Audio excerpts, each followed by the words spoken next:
ಗೌಡ್ರೆಲ್ಲ ಸೇರ್ಕೊಂಡು ಕಂದಾಯ ವಸೂಲಿಗೆ ಬಂದ್ರು.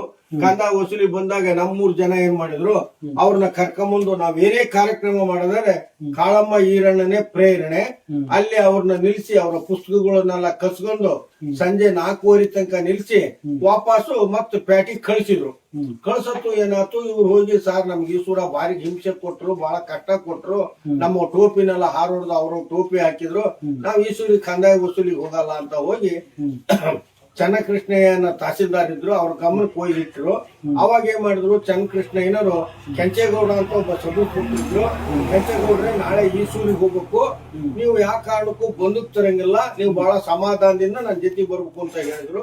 ಇವ್ರು ಬಂದ್ರು ತಿರುಮರು ದಿವಸ 28ನೇ ತಾರೀಕು ಸೆಪ್ಟೆಂಬರ್ 28ಕ್ಕೆ ಬಂದ್ರು.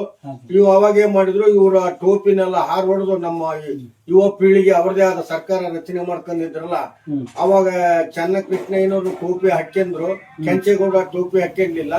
ಇಲ್ಲೇನು ಮಾಡಂಗಿಲ್ಲ, ಬರೀ ಈರಣ್ಣ ಗುಡಿಗೆ ಹೋಗೋಣ ಅಂತ ಕರ್ಕೊಂಡ್ ಹೋದ್ರು. ಈರಣ್ಣ ಗುಡಿಯಾಗ ಒಂದು ಗಂಟೆ ಇತ್ತು, ಆ ಗಂಟೆ 3 ಕಿಲೋಮೀಟರ್ ದೂರ ಕೇಳೋದು. ಆ ಗಂಟೆ ಹೊಡೆದ್ಬಿಟ್ಲೆ ಈಸು ಜನ ಎಲ್ಲ ಸುತ್ತಮುತ್ತಲು ಜನನು ಸಹಿತ ಚುಚ್ಚುಗಳು ಇರ್ಬೋದು, ಗಾಮ ಇರ್ಬೋದು, ಚಿಚ್ಕುಂಡಿ ಇರ್ಬೋದು, ಇವರೆಲ್ಲ ಸೇರ್ಕೊಂಡು ಕಷ್ಟ ಸುಖಗಳನ್ನ ಮಾತಾಡ್ತಿದ್ರು.